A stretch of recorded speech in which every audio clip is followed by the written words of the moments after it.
How's it going, everybody? My name is Noah Holley, and welcome back to another episode of the Pride Report. It is episode 11, and today's show is going to be absolutely loaded. So if you've got about 20 minutes, be sure to stick around because I'm going to be previewing so many different games today. It's going to be an epic show that will have you more than prepared for the weekend ahead. But anyway, let's not waste any more time and go ahead and hop right into it. So we're going to start off today's show with a bit of college basketball news. Unfortunately, this news is not very good at all. Uh, Texas sophomore guard Andrew Jones was diagnosed with leukemia yesterday, or it was announced to the public that he was diagnosed yesterday. And this is just very sad. You never want to see this happen to anyone. I don't really know what to say here exactly, other than the fact that I'm definitely going to be thinking of him and hoping that he can win this fight. And I definitely encourage you to do the same. So we're going to move along to the next story. Brian Bowen, the five-star Louisville recruit forced to transfer out of the school due to FBI investigations regarding his recruitment, has reportedly enrolled at South Carolina and will be eligible to play after 2 semesters. However, if the allegations against him are found to be true, I see no way that he will ever be able to play college basketball. This is definitely an interesting story, and I will continue to update you guys on it as I learn more about it. That does it for the news segment, so let's move right along and discuss last night's action. Villanova blew out Xavier 85-65 behind 21 from Phil Booth and another special game from Jalen Brunson. The Wildcats refound their defensive toughness, locking down Xavier from behind the arc and holding their dynamic backcourt tandem of Trevon Blewett and J.P. McCura to a combined 16 points. Last night, Villanova confirmed my proposal that they look more like a national champion than any other team in the country. They have absolutely everything it takes. For starters, they have probably the best player in the country in Brunson. I'm aware that Trae Young is probably the MVP of college basketball, but I mean, Brunson is absolutely incredible. There's not much that this guy can't do. He's an excellent facilitator from anywhere on the court, has the highest basketball IQ I've seen in a very long time in college, makes seemingly no mistakes, hits almost all of his shots, and is a flawless finisher when getting to the basket. A point guard like that isn't essential to any team that wants to contend for the championship. Villanova also surrounds Brunson with plenty of experience and a wide range of offensive skill sets. It's still relatively early, but you can't say that the Wildcats don't look to be in great shape in 2017-18. Fourth-ranked Michigan State escaped Rutgers in overtime last night. That's right, Rutgers, of all teams, was a hero ball away from beating Michigan State on the Spartans' home floor. That just does not happen. This showing by Michigan State is absolutely indefensible. The fact that Rutgers even hung around at all is crazy. The Spartans had multiple opportunities throughout the game and as late as with 3 or 4 minutes remaining to put Rutgers away for good, but missed free throws and careless fouls, among other things, kept the Scarlet Knights very much alive. This obviously isn't the root of Michigan State's problems right now, but I'm really scratching my head. Why is Miles Bridges so unselfish? One of the reasons that Michigan State can't get into a rhythm offensively probably has a lot to do with the fact that the offense just doesn't have an identity. It should run through Bridges, but instead we're seeing things like Bridges scoring his first basket with under 8 minutes remaining in regulation, like what happened last night. That just should not happen. I could pick apart Michigan State for longer, but I'm going to wrap up this segment by praising Rutgers. They're still a year or two away from being a consistent threat in the Big Ten. You can tell that Steve Pikiel has the program headed in the right direction by the amount of times the Scarlet Knights have proven competitive against tougher opposition this season. Defensively, this team is very potent, and they have a few guys that can step up and hit big shots, namely Corey Sanders, Deshaun Freeman, and heralded freshman Geo Baker. They're not going to win that many games in the Big Ten slate this season, but they're going to be a team to watch down the road. Texas beat 16th-ranked TCU 99-98 in double overtime in one of the craziest finishes of the year. Eric Davis scored 22 and Dylan Osakowski had 20 in the Longhorns' first game since learning about their teammate Andrew Jones's cancer diagnosis.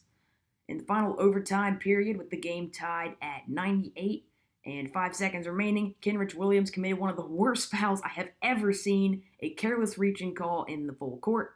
After Jericho Simmons made 1 of 2 from the line, Jalen Fisher missed one of the most wide-open looks you will ever get while driving to the basket. It was just an agonizing finish.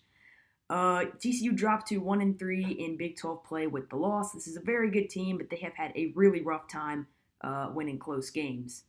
Texas won the emotional game, appearing poised from start to finish. The basketball gods were definitely shining down on the Longhorns because there's really no other way to explain Fisher's missed layup.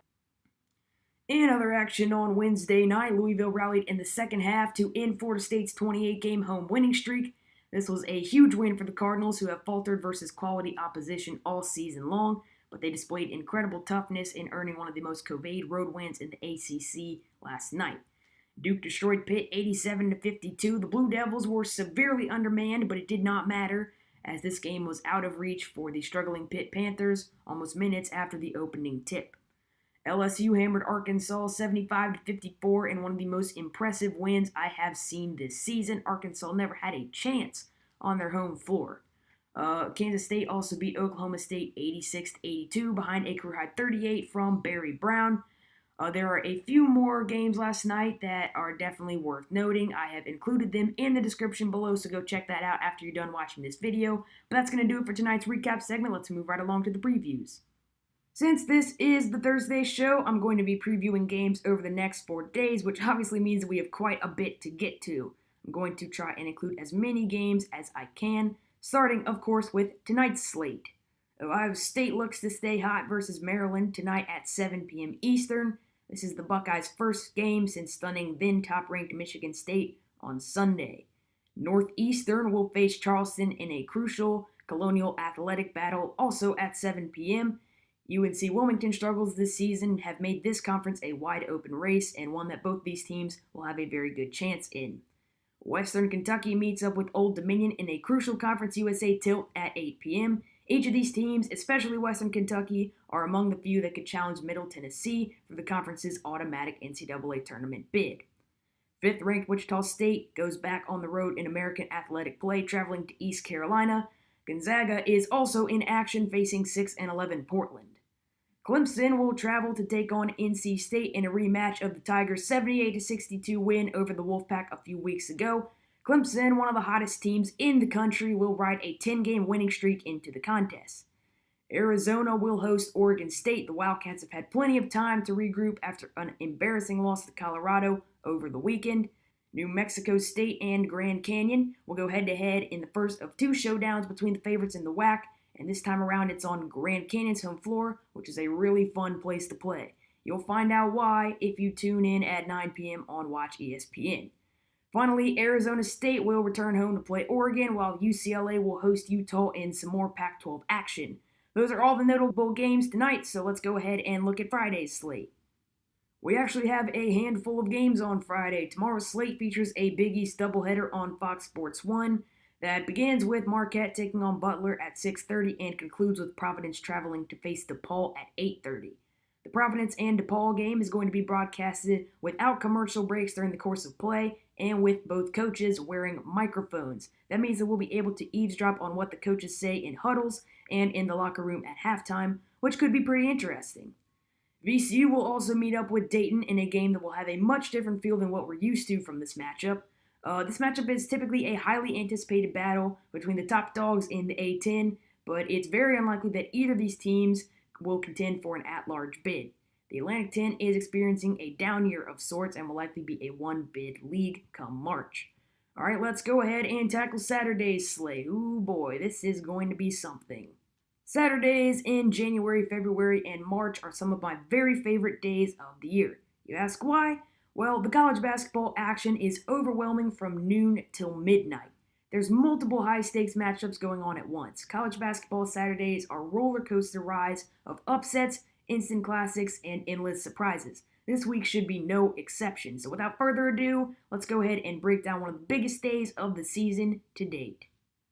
The action begins at 11 a.m. Eastern Time as St. Bonaventure will take on Rhode Island. These two teams are probably the favorites to win the Atlantic 10, which, as I mentioned in the last segment, is probably going to be a one-bid league. A URI squad with a healthy E.C. Matthews is as imposing of a challenge as the A10 has to offer, whereas St. Bonaventure has two of the conference's best players in Jalen Adams and Matt Mobley. Michigan and Michigan State is one of the two major rivalries that will tip off at noon Eastern. This is a huge opportunity for Michigan to earn a signature resume win in a conference that only has two elite teams in Michigan State and Purdue. The Wolverines were unable to break through versus the latter earlier in the week. which makes their only meeting against the Spartans that much bigger. Purdue will travel to face a reeling Minnesota squad that has been riddled by scandal, injuries, and Lord knows what else. Every time I make a prediction with confidence, it comes back to bite me in the face, but I truly don't see Minnesota beating the Boilermakers on Saturday. Duke is back on their home floor after a mixed bag of a road trip facing Wake Forest, one of the weakest teams in the ACC. We'll have to see if valuable reserves Marcus Bolden and Javin DeLaurier are back from injury in time for this contest. They both missed Wednesday's game against Pitt. Kansas State and Kansas is the game in the noontime slot on Saturday that I will have on my big screen. I don't have much confidence that Kansas State will be able to win in front of a crazy Kansas home crowd that will be even more amped up than usual due to a rivalry game, but I think this Wildcat squad is very underrated. People forget that they gave Arizona State as much of a challenge as anyone earlier in the season.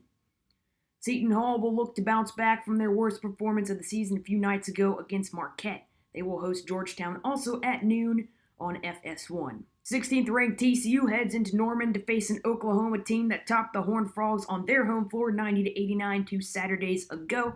Trae Young had arguably the best performance of his career in that game, scoring 39 and recording 14 assists. His 2 free throws in the final seconds won the game for the Sooners. TCU is not off to the start in Big 12 action that they were hoping for. Crushing losses to Texas, Kansas, and of course Oklahoma have dropped them to 1-3 in conference play. Florida has quietly been playing really good basketball in the conference slate. They're off to a 4-0 start in the SEC and have earned tough road wins over Texas A&M and Missouri. You cannot take the Gators for granted because this team certainly still has what it takes to do big things this year. We'll move right along to the 2 p.m. time slot. The early afternoon is absolutely loaded. I'm going to save the West Virginia-Texas Tech game for the end of the show. So for now, let's look at Creighton and Xavier. The Musketeers have to quickly regroup after a humbling loss at the hands of top-ranked Villanova last night. Creighton, meanwhile, is the first Big East team to 4 conference wins. They've lingered around the top 25 all season long, but they're going to have a chance to finally gain some footing in the polls as they face Xavier and Seton Hall in their next 2 games. Oregon and number 17 Arizona will both be playing their second game since the release of this show when they meet up Saturday at 2 p.m. on ESPN2. Florida State will also look to start a new home winning streak at 2 p.m. as well when Syracuse comes to town. Clemson will host Miami at 3 p.m. on ESPNU. I'm actually very excited for this one. Both these teams match up incredibly well with one another, especially on the defensive end where they both ranked in the top 10 of defensive efficiency on Haslametrics.com. You get the feeling this one is going to be really close. At 3:30 p.m. on SEC Network, Mississippi State will play host to an Auburn team that looks like the real deal this season. I don't know if I've really talked about these guys that much on this show, but they are winners of 13 straight. The Tigers have a lot of good backcourt pieces, namely Bryce Brown and Mustafa Heron, and Anthony McLemore and Deshaun Murray man the interior. I watched the Tennessee and Arkansas's games, and I turned off the TV a believer in Bruce Pearl's bunch. Auburn will be a challenge to anyone they face in the SEC slate. At 4 p.m. Eastern on ESPN, Kentucky goes on the road to face Vanderbilt. Also in that time slot is an interesting Missouri Valley battle, as Bradley will take on Loyola Chicago. Next up is Texas and Oklahoma State at 5 p.m. Both teams will be jockeying for position in the Big 12. Texas looks like a team on a mission right now, so I would probably take them in this one. 6 p.m. brings a heavy dose of ranked action as Arizona State will host Oregon State, Tennessee will host Texas A&M, and North Carolina will go on the road to face Notre Dame. The Tennessee-Texas A&M game is very interesting in particular, as the Aggies will be looking to avoid losing their 5th straight SEC game and dropping to 11-6 on the year. The interior battle of Grant Williams and Tyler Davis will go a long way towards deciding the winner of this one. If Williams can stay out of foul trouble, it allows him to comfortably maneuver in the low block, which is where he can get major work done. And that's the key to the game for Tennessee. Notre Dame hopes to get Matt Farrell back for their huge home test against North Carolina. This game isn't the top 15 showdown we anticipated coming into the year, but it still has big-time stakes, especially for the Irish, who lost to Georgia Tech last night and have experienced growing pains on offense without their 2 stars. Their goal needs to be to manage as well as possible until they can get Farrell and Bonzie Colson back. Following that, Cincinnati, Wichita State, Villanova, and Gonzaga will all go on the road. The only matchup I would keep my eye on is Villanova and St. John's, but a St. John's team without Marcus Lovett shouldn't pose that much of a challenge to the country's best team. Let's take a quick look at Sunday's games and then dive into the game of the week. Virginia will play host to NC State on Saturday in their third consecutive home game. NC State is a good matchup for a Cavaliers team that looks considerably more comfortable on offense than they have in years past. I'm not on high upset alert here. That about does it for the notable action on Sunday, so let's take a look at the game of the week. For the second weekend in a row, West Virginia headlines Saturday's slate. The number 2 Mountaineers will travel to take on number 8 Texas Tech at 2 p.m. on Saturday. I mean it when I say that I've been waiting for this game for many, many weeks. In my opinion, these are the two best teams in the Big 12. And no, I haven't forgotten about Oklahoma, but I'm just a really big believer in what Chris Beard has been able to accomplish with this Texas Tech program. I think they're built for long-term success, and I think that they're going to continue to be a really tough team to beat this season. It obviously depends on the NCAA tournament matchups, but both these squads look like Elite 8 or even Final 4 teams to me. Let's find out why. So the national champion in any given year in college basketball usually checks these 3 boxes, among others, but these 3 in particular I have found. They're equally efficient on both sides of the ball, they have a veteran leader at point guard that they can turn to in late game situations, and they have a core consisting of experienced players. Both West Virginia and Texas Tech can check off all of those boxes. West Virginia has performed very well on the road this season, but Texas Tech will be by far their toughest test yet. This is probably the biggest home game ever for the Red Raiders, so expect a very big crowd. The key for Texas Tech in this one is to maintain their offensive composure throughout. West Virginia was able to force really good offenses like Oklahoma and Virginia to string mistakes together. This looks to be a tight game, so a momentum-shifting series could ultimately decide who comes out on top. Also, this cannot be just the Keenan Evans show for the Red Raiders. In the win over Kansas, guys like Zaire Smith and Justin Gray stepped up and helped carry the offense. But against Oklahoma, everyone went quiet except for Evans. Texas Tech only managed 6 assists against the Sooners in the loss, which was their first in many games. They struggled to move the ball with the fluidity they had displayed coming into the game, a task that will prove even tougher against West Virginia's swarming defense. Like I said, I really like what Chris Beard has going on with Texas Tech. And I know that the home environment will give them an edge for sure, but I really have to go with West Virginia in this one. This team's cold-blooded mentality will be the difference. Either way, I'm really looking forward to watching this game. It should be a lot of fun. Well, there you go. If you made it to the end, thank you so much for watching. I anticipate that this show was much, much longer than it needed to be, but I guess that's what we will come to expect from the Thursday show. Anyway, I will see everyone back on Monday. We've all got a lot of college basketball watching to do, so I'll let you get back to that. I cannot wait for Saturday's games, and I hope that after watching this show, you can't either. If you like what you saw, remember to subscribe and to follow the show on Twitter at CPP Pride Report. You could also check out who the CPP staff has winning all these games I talked about down in the description below. Be sure to join me for episode 12 Monday afternoon, but unfortunately that is all I've got time for today, so I'm out. I'll see ya.